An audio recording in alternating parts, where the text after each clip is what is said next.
right, so we'll call our, we're gonna call our finance committee meeting to order at 6:02 PM. And we're gonna go out of order here, so first of all, we're going to go into closed session and then come back out and then go back in again to talk about a couple of things. So can I get a motion to go into closed session to talk about a land transaction? Councilor Lawrence. I move that council go into closed section, to close session at 6:02 PM to talk about a land transaction matter. Thank you. Wow. Any discussion? All in favor? That is carried, thank you.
Could we do a sound check, please, Councillor Adams? Thank you. All good? Okay, can I get somebody to make a motion to go back into open session at 7:20? I move that we return to open session at 7:20. Any discussion? All in favor? That's carried, thank you. All right, so now we're gonna go through our capital and operating budget motions here. So the first one that we have on here, so, just go to this. So Councillor Florence, I'd like to put a motion forward, is that this one? Yes, about the public works building expansion. So I'm just gonna turn this over to you. Okay. So I move that council allocate up to $225,000 from the Municipal Sustainability Initiative Grant for the expansion of the 55th Street Public Works Building. Great. And would you like to, yes? Just in terms of process, Madam Mayor, if members of council, when they're presenting their motion, want to give just sort of some context or background to the idea that they're putting forward, it will help people understand. You're welcome. Continue on. Thanks so much. Okay, so this was a motion that was actually put forward as part of our 2022 proposed capital budget, and at that time, we had decided against including it in that 2022 capital budget based on the information or lack thereof received, in order to be able to make a sound decision. I was pleased that we were recently able to meet with the Director of Operations on the proposed Public Works capital project for 2023 at the Committee of the Whole on November 8th, and to hear a much more in-depth the plan, the reasoning, and the need put forward. And I appreciate being provided information in a presentation in a timely manner in which we have enough time to consider it, deliberate, and also come to a decision on capital projects for 2023 and beyond. So what I've come to understand about the need for this project over the last year and from what's being proposed from Public Works is that the space is needed for storage of vital machinery and the likes to keep it dry and ultimately extend its life and keep it usable. So what's being presented here is much more in depth than the presentation we had last year. And with being able to understand it better, it is ultimately what we were presented last year. And I guess I just did want to state my one concern. That would be similar to last year's, the need for that long-term planning. So being a little bit more proactive instead of reactive, as we know focus is growing. We know that we're going to need additional machinery and storage. One of them identified by the Director of Operations is the storage for a fire truck. And so we know that the fire department is growing and expanding. And while I support this motion as a response to a need, I would like council in the future to discuss and consider long-term solutions when considering public works expansion. And get on top of some of those long-term planning and growth needs, and be able to plan for larger projects for 5, 10, 15, 20 years down the road. For example, the fire hall expansion or Schubert future shop expansion, or what that would look like to move the town office. At this point, we're also housing a lot of equipment. So I would like, again, in next year and in future years, council to consider pursuing more regional opportunities to bring in possible additional revenue. So we can go into budget 2024 and future budgets with changes to revenue projections. And plans for long-term growth and expansion, and what that looks like for the remainder of this term, but then also our 10, 20, 30-year plans as well. So ultimately, understanding that this is needed to keep our equipment safe and dry, I will support this motion and optimistically be looking to future expansion and planning needs, and being cautiously aware of the impacts of budget decisions down the road. So thank you for your consideration of this motion. Thank you. We're now going to go to discussion, and I believe that within our procedural bylaw, how long do members have to speak? Is it 5 minutes. 5 minutes? So does anyone have anything for discussion? Seeing none, So I do have one question though. Is there discussion? yes. You may go ahead and ask your question. Thank you. I was just curious with this expenditure from our MSI, it says MSI, I presume that's capital budget, not operations.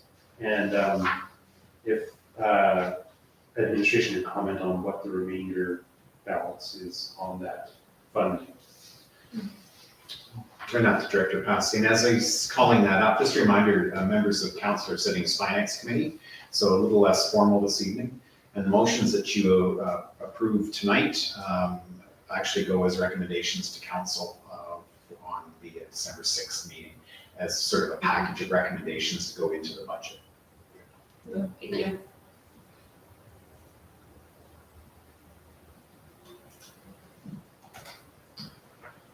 This is where MSI is sitting at. Currently, and then these are some of the figures from, there's the 2022 figures, 2023, the shop additions. These are some projects that we mentioned before, and I don't think they were in plans, but in 2022, there's an available balance of about 1.2 million. And then receive some there, and then 2023 at 1.3, and then there's some projects that have been spoken about previously that was they were in a 5-year plan that needs review. Thank you. And I believe that was there some deadline that we had to spend our MSI grants? We were required to spend our 2017-2018 allocation by the end of this year or next year. With the constructed wetland project, we will meet that requirement. We'll spend what we need to. Any allocations after that will then be rolled into the LGFF program. Thanks for that. Because it's in the slides, it mentioned something about an end of 2023 deadline, and that stuck in my mind, but it's good to hear that it's not as hard as. It was any allocations up to a certain year. Anything after that was still usable and into the future. But we've met that requirement. Great. Any further discussion? If not, I will call the question. All in favor? That's carried. Thank you. All right, the next one that we have here is the animal holding pen, also known as the jail. So this is one where I actually had requested to put a motion for. So I'm moving that the council instruct the CAO to explore options for improving the conditions and space of the current animal holding pens utilized for stray animals, and the council authorizes the CAO to spend up to $10,000 for such upgrades with funds coming from reserves. So with this, the reason why I put this forward was because last year we did have that discussion, and I don't believe that it ever actually came back to us as council, just regarding more about the sanitation and the making sure that these pens were up to the standard required by the SPCA, I believe it was with that. And just with the greater influx of animals coming into our care lately, this was something that this came to mind, that just making sure that we were able to have this in good working condition, not only for animal safety, but also for our staff too, who are having to clean it and to do all those types of things. So my thought behind this was just to get it to a place where it could be up to those required standards. So I will open it up for discussion. Yeah, go ahead. Thank you. I guess I just wanted to mention that right now with our policy bylaw and risk management committee, that we're working on, from the direction of council, working on creating a cat registration bylaw, and then with the addition of the CPO, John, and the skill sets he brings in creating bylaws, we're actually exploring at committee level in order to bring to council for approval an entire animal control bylaw. So that's currently sitting at the committee level with the intent to create some clear practices and policies around responsible care and registration of animals within the town of Culvers, and to also ensure like accountability and responsibility of pet owners, and to have those items be enforceable. So as this isn't something that we've had done in the past, and we haven't had the bylaw or even the cat registration bylaw, I guess for me, I would prefer to wait until on the holding pen until we have a clear idea of what our policies would be around animal holding and animal control. And I'm not convinced that we need to spend budget money housing stray animals that may or may not live in Culvers. I believe that will lead to increased costs for housing and keeping animals without a clear plan or process in the first place, and a need for enforcing and finding owners of animals for abuse. So for this reason, I guess I would not support this recommendation. Great, thank you. Further discussion? That wasn't in here, was it? No, that was not proposed earlier by administration. That's Mayor Montina's That was my right. idea. Yes, perfect. Go. I'd be curious, what does administration think about this, or operations? What does administration think of his boss's idea? Excellent. Brilliant, absolutely. Are the upgrades going to be beneficial to the animal well-being or whatever? Yes, actually, so our future CPO, our current bylaw enforcement officer, John, actually went out. The pens are actually in an acceptable condition at the moment, but there are some things that we could do to support, and nothing is long-term holding. It's usually overnight, 48 hours at the most before it's actually moved on to another animal control organization or agency. Heat lamps put in because there's actually no heating in that part of the facility. We could look at actually putting in raised beds so they're off the ground. There are some condition things, the potential of a smaller third pen for smaller animals, for cats. The suggestion was even made, we are actually getting, and the ones that have been in have all been Cobras, touch wood. We have been getting more animals dropped off here at the office. And there was thought even of putting some of this purchase towards just getting a big enough kennel that can hold a dog for an afternoon or a cat, so that they're not wandering the office the way that they currently are. We all enjoy it. I'm going home with pet hair and things like that. So there would be opportunities. $10,000, up to $10,000 would cover some necessary changes. The condition at the moment is probably be determined as good, but it's the heat lamps was the first one that came up. We all kind of thought that right away because there is no heat actually in the facility.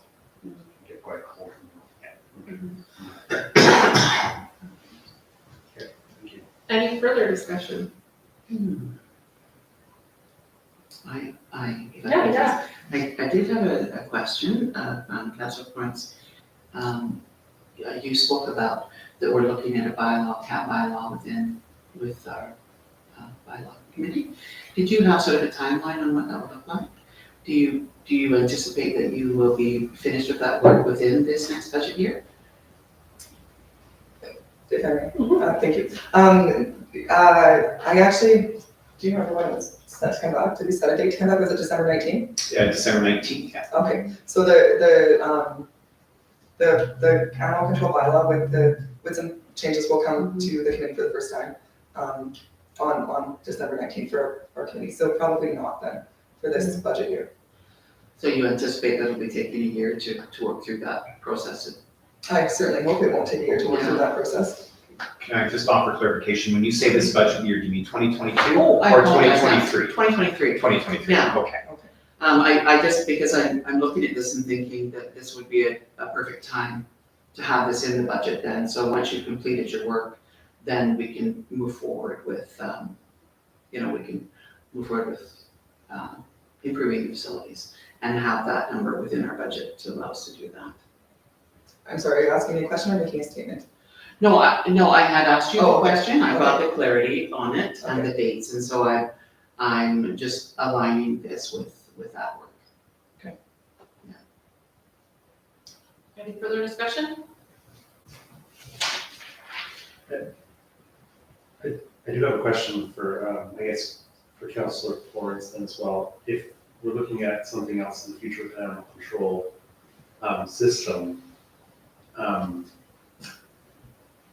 would you, I guess, are you interested in saving this money for a possible bigger expenditure later on for a more bigger facility, whatever the bylaw recommends? Is that kind of the intent, to try and avoid double spending on things, or is it just overall in general, the policy will deal with it in a different way? Thank you. I think I think maybe not necessarily having a specific budget number attached to it, but knowing that, with our CPO doing some work, that things might change in terms of what would be required. And so that was basically it. When I seen this and thought, we're doing this work on creating the cat registration or the animal control bylaw, that as we go over this, that I thought it was a lot to spend on an animal holding pen, and so, that is part of my reasoning. Did that answer your question? I kind of got lost there. No, I don't know. Not really, but kind of, yeah, I guess, we're not sure, is what the answer is, right? So if I may, so I wouldn't know what the cost would be if it meant not doing this and doing it in the future, so I don't know those costs. I would hope that if we didn't do it now and we did it in the future, that we would be looking at upgrades or something like the things that CAO Kaufman is talking about that would potentially cost a lot less than $10,000. At this point, again, yeah, actually, I'll just leave it at that. Any further discussion? I will note too, if I'm allowed to, that it is up to $10,000 and it's not $10,000 necessarily, like it could be $500 for all I know, like, I think that that's where, the administration really has that knowledge to kind of say, like, what do you need? Knowing that. This is also one of those things where I had to pick a number. And I was like, I don't know how much that costs. And so that's kind of what I went with, so. And again, not necessarily knowing the condition of what it is. But. Any further discussion? I guess. Yeah. Thank you. I guess my question is just tied in with this, because it's like, I understand that it's up to $10,000, but maybe we could just add a caveat that it's after that animal control bylaw comes out or something, just in case there's something in there that might have an impact on what's required for holding them, or I don't want to say the methods of holding them, but maybe the way that we're handling strays and the drop-offs might be different, so it's just kind of to keep that in mind, instead of just making the upgrades and then changing the process, and then not having the upgrades actually match with what we're trying to accomplish by bylaw.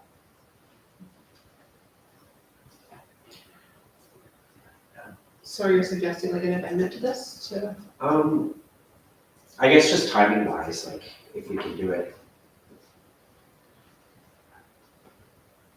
I don't necessarily know how to word it properly, but I'm thinking like if we take consideration into animal control bylaw for these upgrades, right? So if there's anything that changes in the process, then we can navigate it properly instead of fixing it right now and then finding out we're going in a different path with that animal control bylaw. Yes. I guess the bylaw doesn't specifically deal with process though, right? Like that's how animals are handled. It's an operations thing, wouldn't it? So I don't know that the bylaw would affect how administration deals with receiving the animals and transporting them to another instance. They would still need heat in that building, whether or not. I mean, they're gonna come to us and then we're gonna do something with them. Right? Or, because I don't understand how the bylaw affects that part of it. But I do hear the costs concern, and I mean, just looked up online and I found a really nice heated exterior doghouse for under $1,000. So I mean, maybe adjusting that number could be possible, but I have faith that our administration will handle that. So I don't have concerns with that. And I think if I might, bear with you, I think this is what this is about is we've given our direction quite clear that we have an understanding that this is just a budget line item to support this. Our administration is trusting, or we're trusting our administration that they're going to carry out our wishes and do it in the proper timelines. And as always, understanding that we are quite frugal when we're trying to move forward with these items. And so I think, for the purposes of just having this in as a budget line, to keep this on the table for us. All right, any further discussion? If there is none, I will call the question. All in favor? Opposed? That's carried. Thank you. Okay, so we're gonna move on to the next item here, which is the outdoor rink. So I have before a motion, I move that council instruct the CAO to undertake the necessary planning for a new outdoor rink / court facility. And that planning include options of location, scope of project, building timeline, budget, and funding sources. And further to that, the CAO present the planning document to council no later than September 30th, 2023.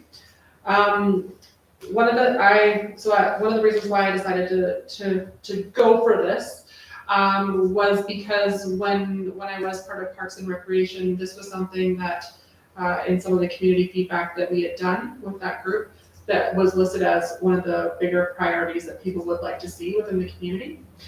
We know that we have a rink that has some current challenges in its current iteration. And this was, in my opinion, more of the planning and getting prepared for this potential into the future. And so knowing that this is a rather large project, I wanted to start the process of looking into this now rather than years from now, so that if we do decide to go down this path, we can. I guess along with this as well, I think that this is something that, come September 30th, 2023, if we decide that we want to embark upon this project, we have a community group with Parks and Recreation that helped with the funding for the spray park, and could be utilized and engaged to look for another capital project. And knowing that this is one that they have expressed interest in the past, we could use them to kind of seek support and get those grants and things like that. So that was my reasoning for putting support. So I'll open that up for discussion. Yeah, go ahead. I know that other municipalities are working with Town Hall. They actually got a grant for their outdoor space. A municipal grant actually, that was covering a big part of it. I can't remember the exact number, but it was hundreds of thousands towards supporting that. So I do think starting will come the feasibility of it now enables us to start pursuing grants before we make a decision, right? So I would support this as well. We'll go to Councilor Atkins and Councilor Barnes. Thank you, Mayor. I do believe this falls in line with creating spaces for people to gather within the community in our strategic plan. I think that's a good thing to have the space. The only thing that I would like to see in addition to this is maybe projected operating costs, so we know what we're getting into with regards to all the other budget items. That would be really other ask that I would add on there. Great, thank you. Perfect. Oh, go ahead. Thank you. No, I was going to say that I too think this is an exciting project to be talking about. I was very pleased to hear the presentation from the Director of Operations at our Committee of the Whole meeting on November 8th, outlining the budget plan for the proposed capital project. So when we were given the presentation for that project, we had some concerns, and the concerns were, I had concerns, I should say, for the project without a known location and knowing that could have an increase on the project, not knowing if it would be covered or not, and then with the information presented, is that price still accurate with the rising costs of goods and services? So with what you were saying with the motion and to put together the plan, including the scope and the project and all of that, that it doesn't mean that we are committing ourselves to it or picking a specific location. It just means that we're doing the work to be done and come back with a decision about the project. And so I really appreciate that. I agree that it ties into our strategic plan in a few ways. So one of them is the effective and informed governments. And so we talked about providing very best programs and services to the residents of Colehurst. And then down below under that pillar, we have goal 3, which is making informed decisions based on the principles of good governance. And the 2 tactics to achieve that goal is to ensure necessary information is provided to council and reviewed before council makes a decision, and that we tie it back to achieving goals in the strategic plan. And as council has indicated, there's many places that it ties into the strat plan, including the places for people to gather in the community and development infrastructure. And so, yeah, I really appreciate that it takes what we heard from Public Works and the proposal, and it really does make a manageable plan and answers that question of planning, location, and budget, and preparing that info for council. So I very much support this motion. Thank you. Other discussion? If there's none, I'll call the question. All in favor? Your worship, just sorry before you begin, I just really stepped up there. Yeah. I wanted to mention, are you okay with Councillor Ackerman's friendly amendment Oh, yes. to include the phrase "and projected operating costs" before the "and further that"? Yes, absolutely. Okay, thank you. All right, so now with the revised motion, including the operation costs, I'll call the question. All in favor? That is carried. Thank you. Okay, moving right along now to some operating budget motions. We do have a motion here regarding the business investment loan funding. That Councillor Florence would like to put forward. So I'll leave that to you. Thank you. So I move that council instruct the CAO to sign the business investment loan agreement with Community Futures, and further that council dedicate up to $5,000 in the 2023 operating budget in support of the local business reinvestment through the business investment loan program. So thank you. So again, our strat plan, which we just passed, includes Pillar B, strong and sustainable economy, and it addresses the importance of a resilient and diverse economy. It talks about providing businesses with a supportive and stable foundation, and talks about creating a welcoming environment where businesses are encouraged to build and expand. So I would like council to discuss entering into this agreement with Community Futures to sign and participate in the business investment loan agreement. I don't know if you guys recall this March, during a council member report, I had updated you guys on the BIL and informed council of the ongoing agreement, except at that time there actually was no formal agreement or budget line. So now asking council to dedicate $5,000 in that 2023 operating budget for this. So the business investment loan, the purpose is for small and home-based businesses to be able to improve their businesses and make upgrades. Or like if a home-based business grew and wished to become a storefront business, it could access this loan in order to be able to do so. And then the town would pay the interest on the loan for an amount of up to $5,000. So CEO Kaufman might have to jump in here, but the breakdown is for every loan a resident takes out that we pay the interest. If we pay interest in the loan with a minimum of $800 and a maximum of, you guys should check my math, honestly, and a max of $10,000, we pay a minimum of $48 or a maximum of $600 on the interest. So like, let's just say a whole bunch of residents flocked down to Community Futures and they all want to be a part of this program. And they all got the maximum amount of $10,000. We'd be assisting 8.5 people in getting that and reinvesting in their business. But the actual investment into our community would be like an $80,000 plus impact. So that's huge. It's an amazing impact. And so I believe this is a really easy and sustainable way for us to support small businesses in Coalhurst without spending a lot of money. This is also utilizing our resources as a member of Community Futures and putting more money back into the community by doing so. I believe this would show residents that we want to support them and we want them to reinvest in Coalhurst. I believe this is low risk for council to consider. I think every dollar matters in the budget, but this is not a massive amount in order to be able to make such a huge impact and support those small and home-based businesses in our community, which is currently primarily what our businesses are compromised of in Coalhurst, and I believe we should do this. So I was really happy to bring this motion forward as the appointment to the Lethbridge Region Community Futures, and I would very much like to thank CEO Kaufman for helping me put this together, and thank council for considering this motion. Yeah, thank you. We'll move into discussion. I'm quite happy that you brought this forward, Councillor Florence. I think this is a great way to leverage our funds that will go a lot further in the community. I think that's something that we have to look at, is how can we turn $1 into $10, right, to make our community a better place. And I think that this is a great opportunity. And it really shows that we're eager to support people within the community as well and help the community grow. So I think it checks all the right boxes for me. So I appreciate it. Thank you, Matt, for Thank you. Further discussion? Go ahead. I'm just curious, Councilor Florence knows, as far as Community Futures, are there lots of other municipalities that already use this? I guess the uptake on the fund, is it good, yes, or? Sorry to clarify, so in terms of towns that are participating in the BIL and paying the interest, or in terms of like users in other communities? I guess I would just like to know more information about how the funds being received in other municipalities. Okay, so if I may, Yeah, of course. I know that I believe it was McGrath just signed on. I know a few other communities do it as well, and so I think that it's very well received by other communities. But as far as the uptake on it or using, I guess I don't know that. But I thank you for bringing this forward, because I do support it, and I guess it would be like nice to get people using it as well. So Yeah. I guess that's maybe the challenge, Yes. is finding Very much so. people who suit this. So Yeah. there's no harm in trying. You're right. Go ahead. Thank you. And so we have We have had this as part of our budget in the past. We have been involved in this program with Community Futures in the past, and I think it's a tremendous benefit for our community.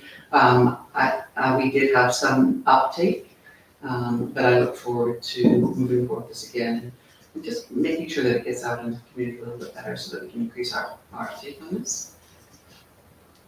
Yeah, go ahead. Sorry, thank you. Just to about the uptake and trying to get uptake, I think that's definitely one of the considerations for that is that we're reaching out to people and letting them know that this program is available to them. But I think the other part of that is too, is that there's a ton of uptake. And, let's say we max out at that $5,000, that's this is something that people really want and are using, and that we could potentially increase that budget line too. But I do think that it's, that you're completely right, that we need to be putting it out there and spreading the word and making sure our residents know that this is something that they can participate in. Thank you. That was just going to be my one comment. I think it's great. I think it touches on a lot of the things that we've been wanting to move forward. But I think that it would be great if administration would ensure that this is going out on a regular basis or on a schedule type of thing so that people are aware of it throughout the year. All right, ready to vote? Call the question? All in favor? That's carried. Thank you. All right, our next motion that we have here is regarding our recreation master plan, and Councillor Caldwell, you have a motion here that you'd like to put forward. Thank you. I do. I would like to make a motion that council allocate up to $75,000 from the Municipal Sustainability Initiative Operations Grant for the purpose of creating a recreation master plan for the town of Goldhurst. As we all know, sitting at this table, that parks, trails, open spaces, and recreation are critical to supporting the health and well-being of the community. It also supports the health and well-being of our community members. This is something that our community's been asking for, recreation. And I believe that in developing a solid recreation master plan, it really does work in alignment with our strategic plan in creating those wonderful social connections that we're looking for, as well as building community. Done well, it also ensures that we are taking advantage of the resources that we already have in place. It'll allow us to seek out other resources to build this. And it will allow us to communicate and have conversations with our residents about what they would like to see. So I know that it's a slightly larger budget item, but I think that this is something that's important enough to our community to do it well and do it right. And for that reason, I would ask for council support on this motion. Thank you. We'll move into discussion. Go ahead. Thank you. I'm very much in support of this motion and getting the work done to build and further develop a solid recreation master plan, as you've indicated, and use it to further develop our community services department. This is very actually one of the tactics as well as the performance measure in our strategic plan, and so I think that's really cool. We talk a lot about using data and studies to make informed data-driven decisions in all areas, and social development has definitely been identified as a missing pillar in our community, especially when we compare it to infrastructure and maintenance. So I believe that we have not been appropriating enough resources to this area in the past, to a point where it ultimately led me to run for council. So I'm very happy to see this put forward as a budget item, as well that we're simultaneously pursuing a staff person. And I look forward to having the recreation master plan created and having that staff person in place to operationalize the rec master plan and really build that community services pillar and that department up in our community going forward. Okay, thank you. Other discussion? Go ahead, Councilor Ackerman. I guess I'm a little bit hesitant on this just because I almost feel like it might be a little bit cart before the horse, but maybe that's just how I'm feeling on this. I see $75,000 as a lot of money. That's almost like a salary for somebody for a year, right? So if we're looking at having like a director of community services or something, I'm wondering if they should be, I guess I'm a little concerned about the timing of it, because if we have a recreation master plan and then we bring somebody in to implement that plan, if they're not on board with it, will we have full buy-in, or is this something where maybe that they can help with that once they're in that position, right? I guess another, I don't know if this is getting, sorry, losing my train of thought. I guess another thing that I'm concerned about is, are there any drawbacks or benefits to having a recreation master plan? Like, will this open up availability to some grants by having it, or will it limit what we can go out for grants if we don't have any of these, right? I guess at the end of the day, I'm saying 75,000 is a lot of money, so it's like just selling on it kind of thing. Thank you. Further discussion? If I might, just a quick response. Sure. I'm not sure that I have all of the answers that you seek, but typically what happens, I mean, when you're developing a good recreation master plan, it would be sort of similar to sort of putting together a business plan about why something is needed and why something is wanted so badly. And when you have that good solid data, it does increase your likelihood of accessing grants. It's also important to note that this would be something that is reflective of the wants and the needs of the community at large. And so it's not necessarily about the buy-in of a staff member, although it's really important that they have a solid understanding of what the ask is within that recreation master plan. And so I'm hesitant to see that it would be cart before the horse in this kind of situation, given that most of the work is going to be done really by the community at large, right?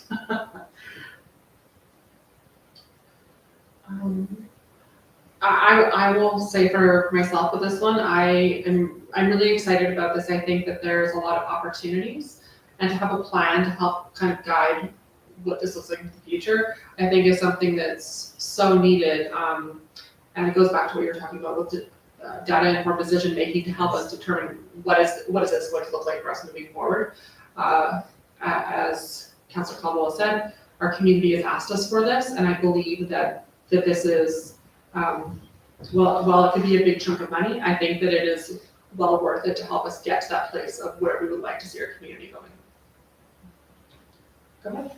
I have a question about, just prior to the election, I thought council had done some type of study, or had initiated some type of study. I remember participating in a focus group about asking questions about that. But I don't think I've never seen the results of that study. And I guess this would be a different type of study, my understanding. But I wonder if anyone has any comments on that type of previous work that had been done, but I don't think who did it or not or something. Yeah, I can share on that. So that was something as part of the Rec and Culture Committee that was done, and it was more of a needs assessment at that point in time that was looking at more so about projects and generally overall what people wanted recreation to kind of look like within the community. I can find that report and send it to you. I do believe that it did come to Rec and Culture at one point, but then that was shortly right before we disbanded with the election. And so I don't think that it actually ever went anywhere. So this is much more robust than. Yes, very much more robust, and that was it was a smaller version of this, and the intention of that at that point was more so around what can that committee do to kind of steward recreation in that iteration of what that committee was at that point. So working alongside with Parks and Recreation. So there might be some good information within it that would inform this, but it definitely wouldn't be as large as this. Go ahead. Can I get some clarification on how maybe just this would come about? Is this, so I guess just trying to further my understanding, this would be a document that's created with input from the residents of town for what their wants and needs are when it comes to recreation and opportunities within the community. Is that right? Or would it be kind of based off community feedback versus just one person kind of planning it? You know, I have to be honest. Initially, when I was looking at putting forward a motion to look at a recreation master plan, and was presented with some numbers of what a really solid, I love that word robust, thank you, plan would look like. I was surprised by the numbers, and I immediately sort of withdrew from that. And I went seeking out what one could look like for, something that was a little more budget friendly. And that was the kind of thing that we were looking at, was just, okay, well then what we would be looking at is community surveys. When you're doing a really solid recreation master plan, what happens is they look at what we have, they look at what our facilities are, they look at what our parks and what our open spaces are, and how can we maximize those? How can we utilize those types of resources a little bit better? But they also spend time doing open houses and working with the community to really just fine tune. Plus there are components of going through, and I don't want to lay out this plan because each person is going to be doing it differently, but typically from my research, they would go through all of the information that we've already collected, past surveys, and just sort of get a read for what, as the community's been growing, what they've been asking for, what stays consistent. And then, just a series of workshops and engaging the community throughout the entire process, right? So it would be constant conversations. And then, and coming up with a document that probably would look very similar to this. What are the goals? And then steps on, when we start to look at operationalizing it, right? So I was pretty excited, and I want to thank you for that.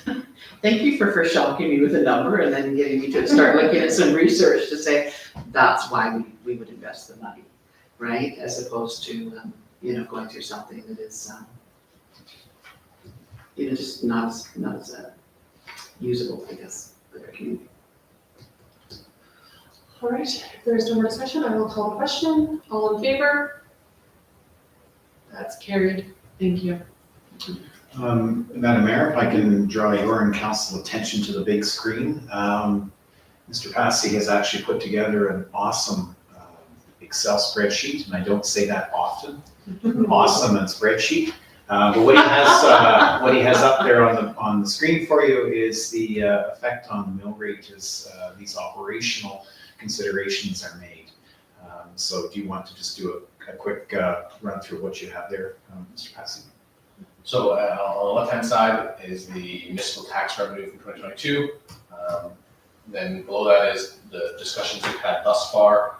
I was able to find an additional $10,000 of savings, or I guess it's about $10,000 of revenue based on the interest rates that we're seeing this time. So we're able to increase some of the revenues. So that was $127,000 that we're looking at needing to add at this time. And then I've listed some of the items that were in these motions, just to have that there's other things come up, we can add them in and play with it to see what that looks like. On the right-hand side of the charts, you'll see the mill rates, residential and non-residential for 2022 and then 2023 mill rates. We'll update as numbers are input here. And then the municipal taxes again for 2022 is what they were based on 2022 mill rates. 2023 amounts will change again as we update those figures and then punch numbers in. So for example, imagine the two screens, okay? So if I put in, we spoke about the business investment loan program. If we put in the $5,000 there, funding from taxation, it updates all of those charts to see what that looks like for various residential and non-residential properties. You're pretty fancy. That's awesome. Awesome spreadsheet is a quite common use in my vernacular. I use it quite often. But not many people appreciate them. So. I like it. Makes a lot of sense. Can I ask though, in our previous presentation with you, you talked about the, looking at the MSI operating grant at this point as sort of an opportunity to fund some of those one-off things rather than building it in. Yes. So would these then be rolling into our operation requirements in terms of our? The recreation master plan, no, I included it as it was because it was one of the motions that we need to talk about today. Yeah. But it would have no impact on taxation if it's funded through the MSI operating. Same with the motions that come up after, that there would be funding from reserves.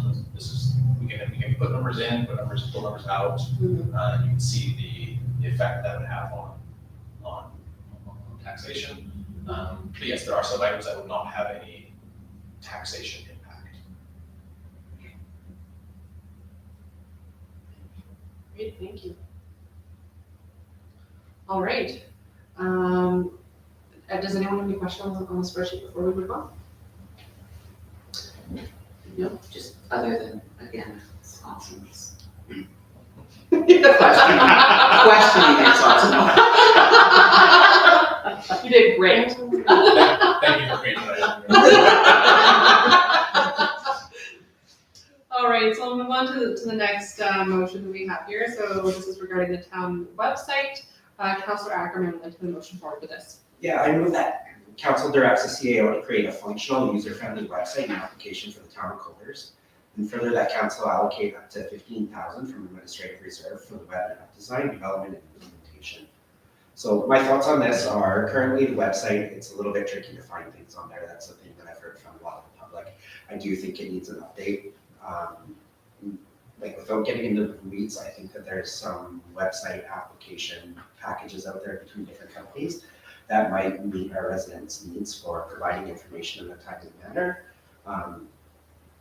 I think that if we do update this, it speaks to, communicating better with the community, right? We have that one source for information, and it's easy for people to find what they're looking for.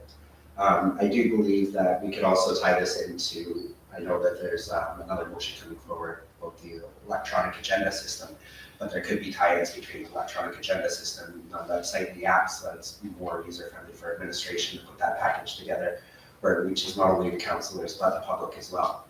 And I think overall, with an updated website and app, we would have better communication with the public. We'd be able to reach them in a way that works, where they're not fishing for information or trying to find things but give up because they can't find with how the current website is.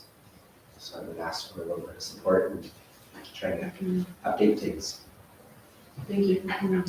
We'll open it for discussion.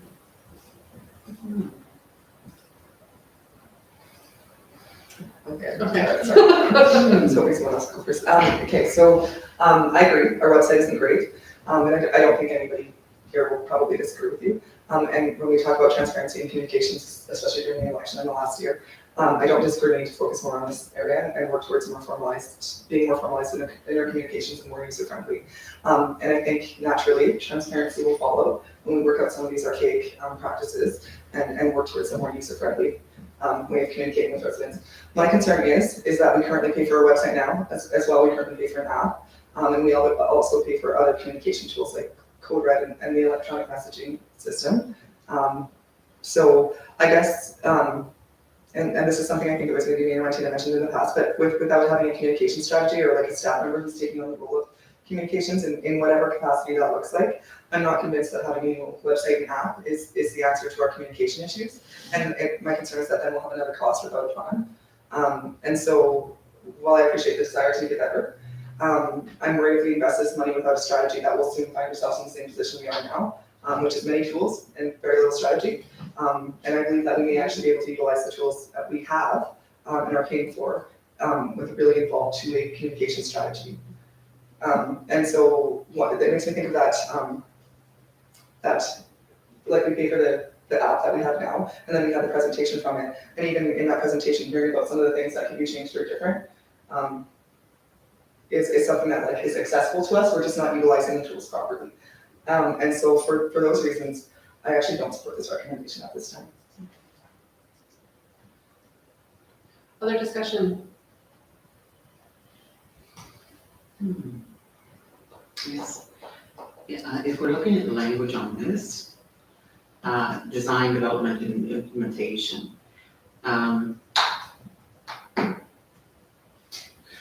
we are paying already for an app and we're paying for a website.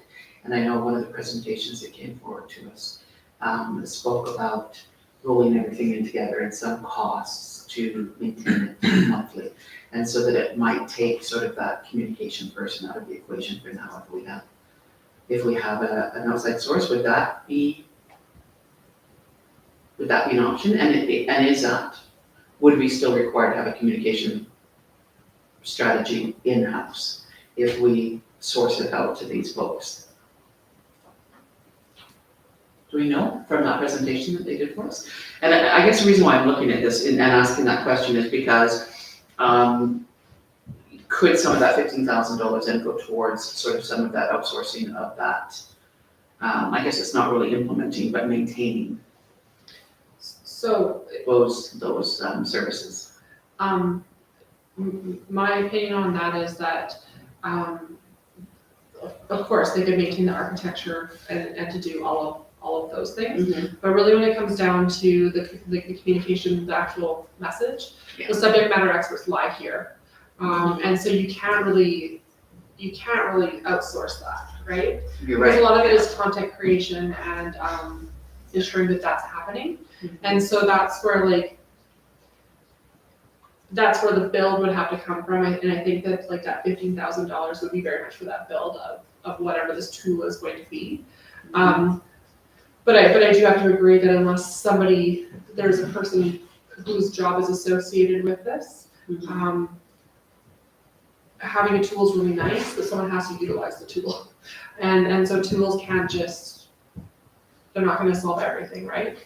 And I think that my thought is that's what's happened with the app in some regards. I think that the app had potential. I don't like the current one in its current iteration, but it requires constantly pushing people there or utilizing it to its full potential in order for it to actually be effective. Those are just my thoughts on that. And it would require, content creation in-house. Yeah. You're right, yeah. And like we are seeing content creation happening right now, right? Like we see that it's kind of going on all of our stuff, which is fantastic. But I think that in my opinion, what would need to happen is there'd have to be a central person who is responsible for like the maintenance of this thing, right? Because it can become very messy if people are doing things in different ways.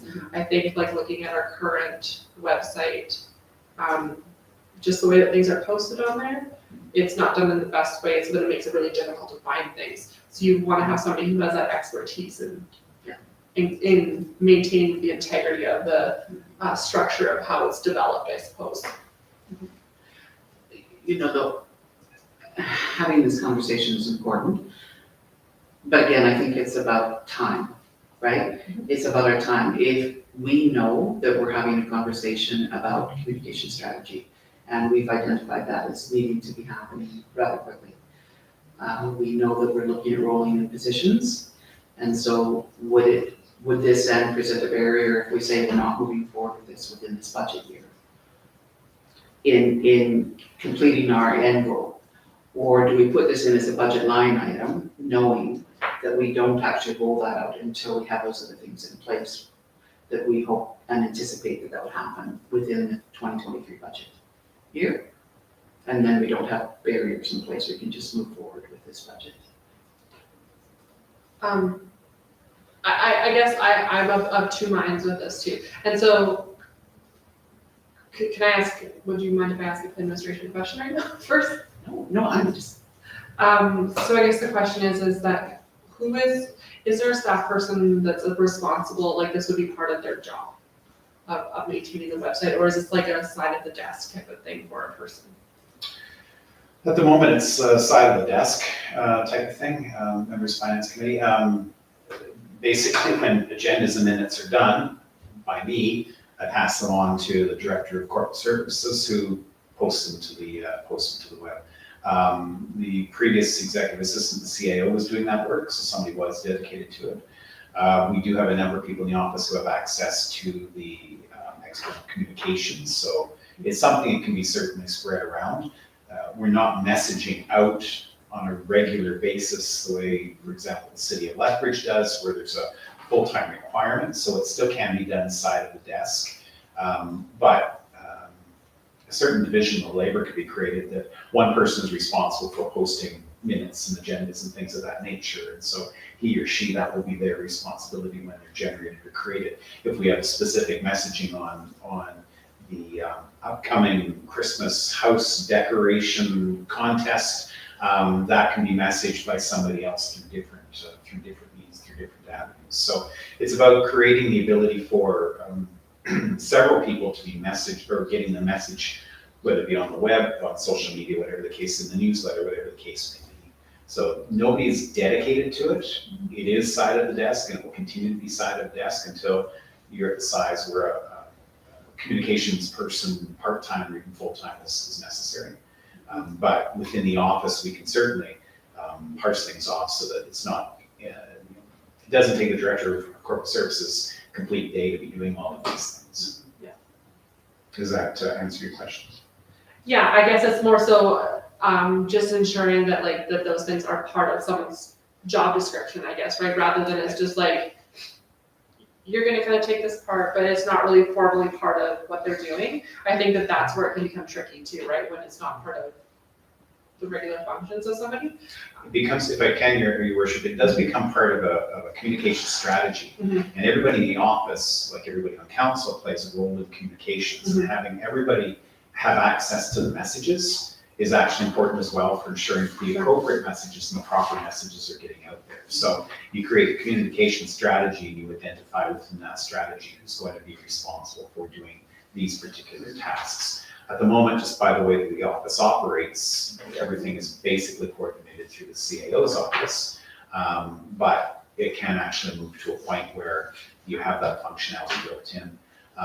With the motion that's currently on the floor, depending on how a website and an accompanying app are designed, some of that functionality can just be built in automatically to that. The simplicity or ease of use actually creates the opportunity to have things programmed. As Councillor Ackerman said, there's a motion a little further down here about the electronic agenda system. There is automation in those types of processes as well. So now that an individual is sending members of council an agenda and sending the same package to the director of corporate services, who both said through automation or through technology, we have the ability to automate some of these things as well for simplicity. The idea is to drive people to information sources where they can actually find information easily and simply, theoretically, without having to pick up the phone and say, where do I find, how can I find, where's my access point to this? I don't know if this makes sense, but is there a way to make a little bit of an amendment to this motion that would say to direct the CEO to create a functional, user-friendly website and application? But also, I guess basically what I would like to see added onto this is that it's being utilized, right? That you're ensuring that we don't just do this, but that the CAO is ensuring that this is actually being implemented and part of the work. Do you know what I'm saying? And I don't know if that's, I don't think that that's fully reflected in here, but I just don't have the right words in my head right now.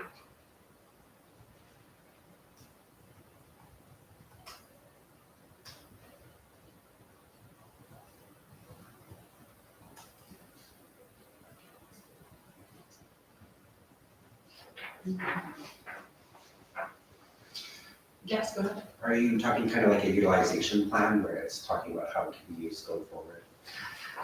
Yeah, I think it's just more about like okay, so we've built this thing, now how is it actually going to be enacted? To make sure that it's actually being utilized for the purpose that it's been created, right? And it's more about that strategy kind of that was talked about too. So I think that there's two folds. There's the tool, but then there's the strategy and there's the actual implementation and daily use of this tool. And I think that this is just really reflecting more so the tool creation. So if I heard you correctly, your amendment, this is what you said in your amendment. And further that the CAO creates a communication strategy to ensure that the technology is maximized. Yes. That's That's great. exactly what you said. It is. It is. I'll And concur. if Councillor Ackerman accepts that as a friendly amendment, then you can just, that's perfect. Well done. I know, I did really good. Is there any further discussion? Go ahead, yeah. I was just curious, we already have funds set aside for the maintenance of the app and those are included in our budget already. So I don't know what my point is, but I just think we already have, and it may not be as much as that, so. because some of that is already accounted for, but. Operationally, we are paying for annual maintenance on the website, under $1,000 a year. And the app is $350 a month, or just under $350 a month, for a total of $4,188 a year. It's just comes down to a question of functionality and usability and comfort for council in terms of communication tools. So those operating costs are already there. If council agreed to this motion, they would just transfer to somewhere else. Councillor Florence, did you have? No, actually, thank you. Okay, if there's any more discussion? If there is not, I will call the question. All in favor? That's carried. Great. Moving on now to the Highway 320 membership. Councillor Florence, do you have a motion for this? Yes, thank you. I move that council dedicate $1,334.50 from general taxation for the 2023 membership fee for the Highway 320 Development Association. And then just a little bit of background. So we became members again of the Highway 320 Development, I believe it was early 2022. And the mandate of the association is in the name, Twin Highway 3. And to quote Pixar movie Ugly Dolls, I love a good literal name. But the intent of this association is to twin the entirety of Highway 3. It's a community and industry-led initiative in Southern Alberta that's been advocating for that twinning for over 20 years. Much of the progress that's happened along the corridor, from like twinning sections to upgraded sections and passing lanes, has been because of the influence of this association. So with financial support from municipal members like Colhurst, the association continues its advocacy to the government of Alberta and the federal government, and it's resulted in significant government attention to the need and plan for Highway 320, and even with the plan for further down by Burdett and Tabor and stuff. So I believe that we benefit from sitting on the association for several reasons. Being a community in which a lot of residents do commute to and from work, I believe it is in our best interest to support the work of this association, because we want to support the safe travel of our residents and quite frankly of all Albertans while traveling on Highway 3. When we think about Highway 3 as a trade corridor, and consider not only the economic impact and the supply chain efficiencies Twin Highway 3 would bring, but also consider like the social economic impact resulting in increased food security, increased rural infrastructure, resulting in jobs, safer highway travel, even agri-food investment readiness, which we know results in more jobs and infrastructure and federal support. These are all great reasons to support such an association. We are also placed right along a significant portion of Highway 3, an intersection that seems to garner a lot of attention. This association has members from many municipalities around us, including Lethbridge, has several MLAs and MPs across Southern Alberta, as well as the Minister of Transportation and representatives from Alberta Transport. So I really do believe it is in our best interest to maintain our membership on this association and utilize the many connections as a benefit to the town, and a way to keep the rhetoric and advocacy efforts going with our MLA and MP, Alberta Transportation and the likes, about the important access to Colhurst from Highway 3. This is really about advocacy, and I think we have an opportunity we don't want to miss. So the 2023 membership fee for the town is $1,334.50. It's based on the 2018, for some reason, 2018 population of 50 cents per capita. So I ask council to consider this motion and support the membership fee. Great, thank you. Any discussion? Madam Mayor, if I can, just for clarification, according to the Director of Corporate Services, we actually have $1,000 budgeted already for our membership. So this is a slight increase of $334.50, which I believe is, the spreadsheet works in $250 increments, so this will save $500, so. So it's when we are at a $5 million budget, I don't work under less than 250, just the pennies, I just can't keep track of the pennies, but so we look that way. Thank you. Discussion. Go ahead. Thank you. I think it's great to be a member of this association. I think the regional benefits for this are huge. They go not only beyond our town boundaries, but in the region as well. And I do think that if the region succeeds, the town will succeed as well, because we'll have more people coming up the area and more businesses that are feeling our needs in the area too. So I think it's important that we stay in this association. Thank you. Any further discussion? If there's none, I will call the question. All in favor? That's carried. And then our final motion that we have this evening is from Deputy Mayor Potry regarding the electronic agenda system. Yes, I move that we allocate up to council allocates up to $9,000 from taxation to implement and maintain a functional and usable electronic agenda system for the town. So we know that our administration has time and time again said how they're inundated with managing minutes and agendas, and it is a big time process to manage that. And we know that our citizens are also looking for more engagement from us and easier access to find what they're looking for. And I think a solution like this will give us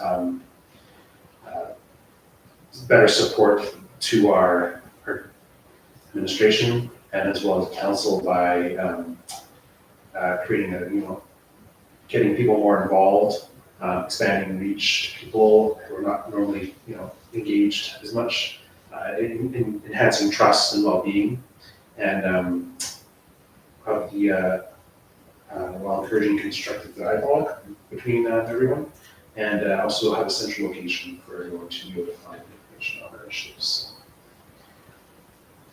Great, thank you. Any discussion? Go ahead.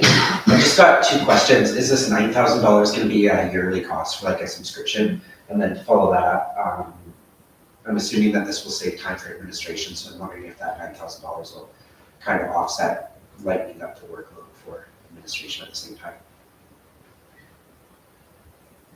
For me, Who can answer it? Do you know? Or do you want to pass it off? well, I can comment on the first one, I think. What was it? Can you say it again? It was just if it's a yearly cost or if it's just a one-time cost. Yeah, mostly service out of subscription costs, so it would be a yearly nominal cost. But it's up to, we don't get the thought on so we're not sure that much cost. And the other question, I think it'd be best if Lucia answer that one. Thank you. Yes, again, it's the process of automation that if things get, if you can accomplish the agenda within a certain package, a certain type of system, where it's automated, it's the process of sending things out immediately. It's the process of access. So as much as it is about the community being able to find out what's going on here, it's also about members of council being able to see cross committees and things of that nature, getting minutes out to members of council from committees and things of that nature. If everything is actually created on this type of a system, it becomes a system that shares it. It becomes a system that's accessible. There are ports for members of council to come in and see and look at community things. There are public access nodes to it as well. It's a multifunctional process, and with an appropriate web design from the systems that Mr. Passy and I have actually looked at in terms of automatic agenda systems, most of them have some form of connection to a website as well. So it becomes a system or process of automatically uploading agendas and information, documentation for council, for the organization, and for the community. Any further discussion? Go ahead. I just want to say that I support this. I believe this is a very easy and simple way to, like you said, highly increase that transparency and public involvement in council meetings and in the business of council. And I believe it's like you said, like a great way to have folks be able to find that information that they have without looking too far. I know that as a resident, before sitting in this seat, that was something that we were always searching for and looking for. And so to be working towards a plan to get on top of that and to make it more accessible in order to not only increase the top down, but that meaningful dialogue. I'm very pleased to support this motion, and hopefully in the future be able to share that technology with the residents. Thank you. Can I just Yes, add, Your Worship, to the addition to this as well is that the system also has to be usable for council. And so we will work very hard to ensure that it's a structure or a system that is going to be user-friendly for members of council, both in terms of accessing usability and disseminating information to constituents as well. Probably the process that I would suggest, and I will not be sitting in this chair by the time it's implemented. But once the research and sort of options are created, providing sort of an information session for members of council, just to come and look at one or two of the options, and does it feel okay, is it usable? As a former elected official myself who's used EASs, I would be fairly comfortable understanding what the needs are for you, but I won't be here, so perhaps that's a process you can undertake to ensure that it's usable for you as well. That's great, thank you. All right, if there is no other discussion, we'll have a question. All in favor? That's carried. Great, all right, so we are finished with the motions for the budget. So Madam Mayor, you do have one more motion. Yes, and I don't know who made this motion, Okay. so the member of council who made it can speak up. Moves that Finance Committee recommend the approved capital and operating budget motions to council as part of its budget consideration on December 6, 2022. So it's basically taking these motions Okay, and putting them into a package for the December 16th.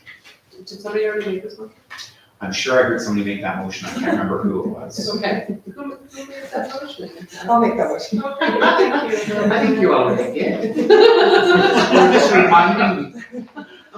Any discussion? All in favor? That's carried. Thank you for making that motion and reminding us of that. Okay, so now, I'm going to request a motion to go into closed session at 8:32, please. Great. I move that we go to closed session at 8:32. Any discussion? All in favor? That is carried. Thank you. As I'm going into this, I had just set my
the sound working? Yeah. Okay. Can I get a motion to move back into open session at 9:15? I'll make that motion that we move back into open session. Great, thank you. Any discussion? All in favor? That's carried. And then can I get a motion to adjourn at 9:16, please? I move to adjourn at 9:16. Great, discussion? All in favor? That's carried, thank you.